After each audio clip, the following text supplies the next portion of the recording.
E o Bitcoin continua a oscilar entre os 38 e os 45 mil dólares sem tomar nenhum rumo definido. E para entendermos melhor o atual cenário, no vídeo de hoje nós iremos fazer uma análise on-chain e também analisar as notícias para que você consiga entender em qual cenário nos encontramos para que você se exponha da maneira correta.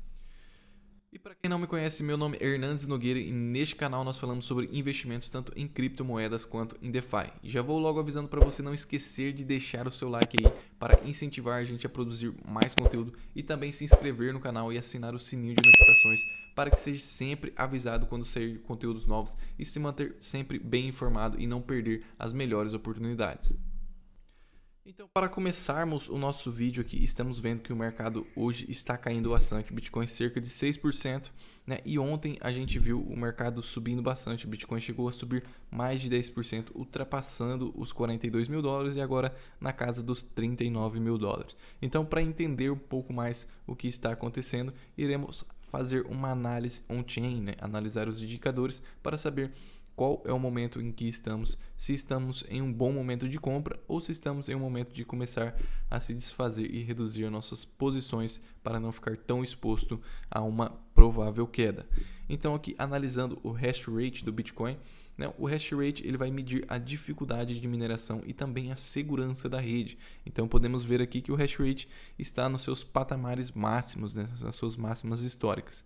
Então aqui um indicador que mostra que a rede está extremamente saudável, né, e que a dificuldade de mineração está relativamente alta, o que implica em um maior custo de mineração para os mineradores, né? Então podemos ver aqui também a quantidade de Bitcoin que está com os mineradores, né? Se eles estão se desfazendo dos seus Bitcoins, estão vendendo ou se eles estão acumulando. E podemos ver que aqui que desde dezembro de 2020 os mineradores seguem acumulando Bitcoin e continuam aqui a acumular, mesmo com uma dificuldade assim tão alta, implicando em um maior custo de mineração. Então isso nos diz que os mineradores estão acreditando em uma possível alta do Bitcoin, né, para que eles possam ali vender os seus Bitcoins e assim realizar o seu lucro e pagar os seus custos, porque caso eles vendam agora, terão uma margem, né, de lucratividade menor.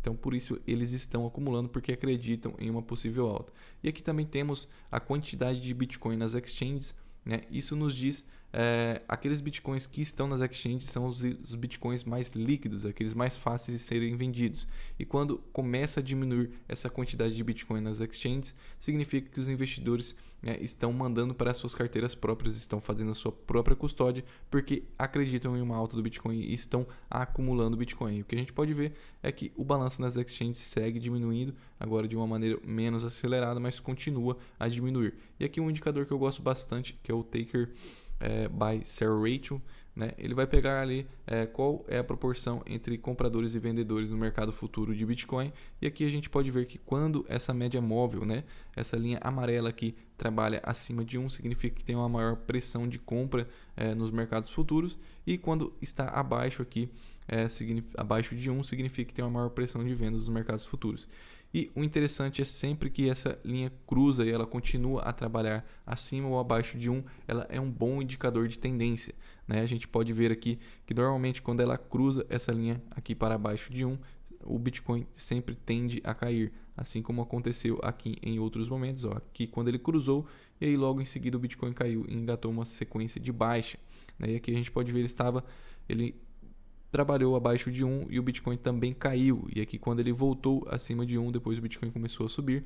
E aqui ele cruzou novamente o patamar de 1. Então continua trabalhando aqui acima de 1, oscilando, né, um pouco, mas continua acima de 1. Então um bom indicador aí para a gente ver que estamos em um bom momento para se comprar Bitcoins. Claro que ainda teremos mais alguns outros indicadores aqui para olhar, mas aparentemente os primeiros indicadores no qual nós olhamos está bem positivo. E aqui é um MVRV, que é o Market Value to Realized Value, né? O que ele significa? É o preço do Bitcoin dividido pelo seu preço realizado, né? O preço em que os Bitcoins foram vendidos, né? Então, quando esse indicador ele está aqui próximo dessa linha vermelha, significa que o Bitcoin, né, está com um preço um tanto quanto exagerado. Quanto mais próximo aqui da linha verde, significa que temos um preço descontado no Bitcoin, significa que ele está barato. Então, aparentemente, o Bitcoin está em um preço saudável, mais próximo da linha verde do que da linha vermelha. Então, aqui não temos uma definição muito clara, porque ele não chegou a atingir aqui a nossa região, né, onde indicaria que o Bitcoin estaria muito subvalorizado, mas vemos sim aqui uma subvalorização do Bitcoin.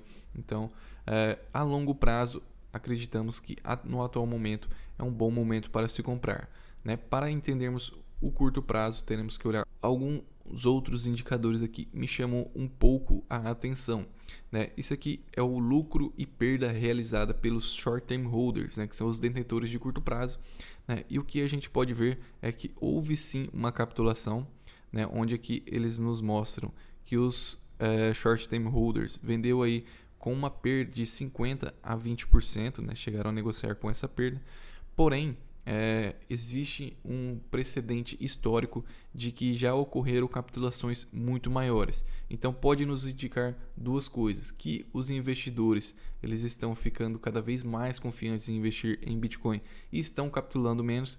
Capitulação é quando eles realizam, né, o seu preço ali mesmo perdendo dinheiro. Eles vendem perdendo dinheiro, isso significa capitulação. Então aqui a gente pode ver que houve sim uma capitulação, mas não foi uma capitulação tão forte como a gente já viu em outros momentos, né? Aqui como em 2020, 2019 e 2018, né? Onde essa capitulação foi menos aqui, bem menos de 1% do market cap, cerca de 0,5%, e também a sua perda realizada foi em patamares muito inferiores ao que já aconteceu.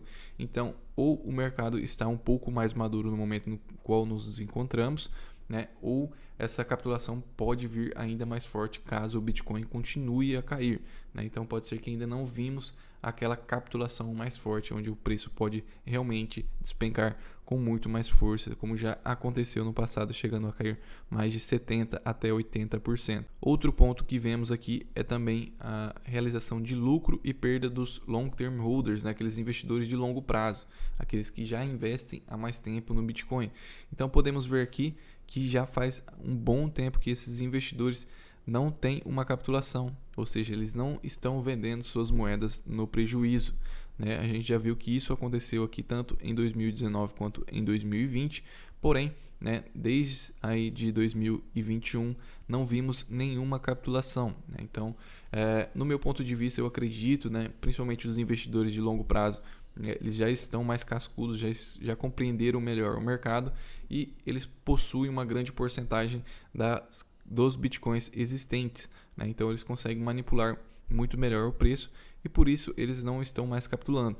Porém, caso o Bitcoin continue a cair, né, temos em vista aí alguns fatores, tanto quanto a guerra quanto fatores econômicos, isso pode ocasionar aí uma capitulação também dos long term holders. E caso isso aconteça, isso aqui é uma métrica para a gente ficar sempre de olho, porque caso isso aconteça, o Bitcoin pode sim despencar muito mais do que ele já caiu aí, chegando a atingir, como eu falei, percas acima de 70%. Porém, temos alguns outros indicadores, né, que são indicadores para a gente conseguir encontrar se estamos em um fundo, né, ou em um topo, né? E aqui esse é o indicador que ele é Entity Adjusted Dormant Flow, né? É a entidade ajustada pela sua dormência de fluxo. Então podemos ver aqui que sempre no qual ele se encontra aqui nessa região verde, né, nos encontramos muito próximo de estarmos em um fundo. Então esse indicador nos mostra aqui que estamos muito próximo de um fundo, né, onde a dormência das moedas, aquelas moedas mais antigas, não estão sendo gastas. E isso pode nos indicar aí que estamos muito próximo de um fundo. E também temos um outro indicador aqui, que é o Short Term Holder Floor, né, e também o Dormant Flow Floor, né? Então aqui esse indicador que quando há o cruzamento, né, dessas linhas, indica que podemos ter uma virada de tendência e engatarmos aí uma sequência de uma tendência de alta. Então podemos ver aqui que estamos também muito próximo do cruzamento, né, entre essas médias aqui, e caso isso aconteça pode caracterizar aí um novo ciclo de alta, né? Podemos ver aqui que são momentos raros onde isso acontece, né? Aconteceu lá em 2015, 2018, 2020, agora em 2022 pode acontecer novamente. Então um evento raro, né, uma oportunidade rara no qual podemos nos encontrar. Outras coisas interessantes a se olhar, né, é que a posição líquida, né, dos holders, né, aqueles detentores de longo prazo, eles seguem comprando Bitcoin, né? Então, quando aqui fica verde, significa que eles estão comprando, e quando fica vermelho, significa que eles estão vendendo.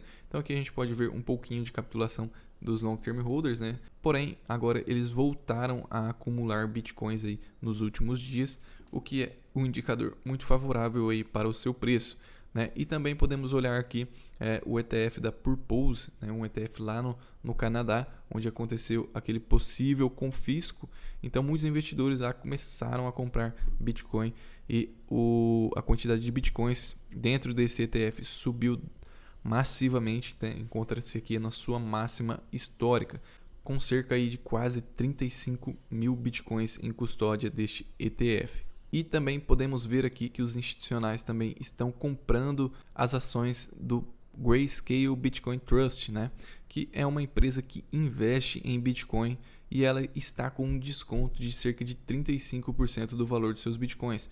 Então, muitos investidores institucionais começaram a comprar bastante ações, né, dessa empresa, e isso mostra que os investidores estão querendo se expor, principalmente por tudo isso que está ocorrendo, né? Tendo em vista aí que tivemos riscos de confisco lá no Canadá, também tivemos aí contas bloqueadas na Ucrânia, também tivemos confisco na Rússia. Então, muitos investidores querendo diversificar aí o seu capital e vendo cada vez mais a importância de você ter seu dinheiro guardado consigo mesmo, onde você faz a sua própria custódia, onde você é o próprio dono do seu dinheiro. Então, isso tem atraído cada vez mais o olhar dos investidores institucionais e vendo cada vez mais a necessidade da população de estar aderindo a essa tecnologia para aí estar removendo o poder do Estado sobre o seu dinheiro, né? Então, a gente remove o Estado do nosso dinheiro, onde a gente mesmo é o próprio dono e a gente não depende do Estado para fazer a custódia do nosso dinheiro.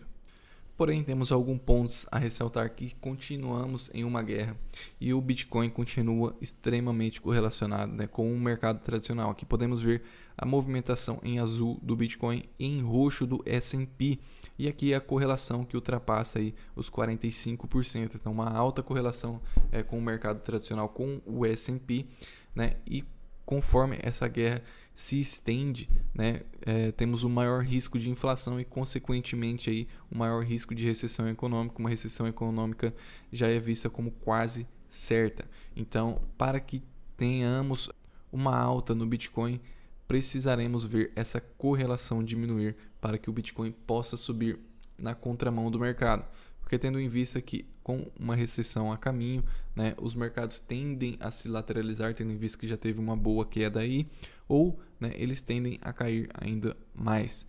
Então precisamos ver aqui uma descorrelação entre o Bitcoin e o S&P, né, como já aconteceu em vários momentos no passado, porém nos últimos anos, aí, principalmente com entradas institucionais, essa correlação aí tem aumentado cada vez mais. Então precisamos ver essa correlação diminuir, e isso pode sim acontecer muito em vista do que vem acontecendo, como a gente falou aí, tanto nos casos da Rússia, Ucrânia e também no Canadá. E aqui na parte gráfica precisamos ver o Bitcoin, né, ultrapassar aqui a casa dos 45 mil dólares para romper essa resistência e também essa linha de tendência de baixa.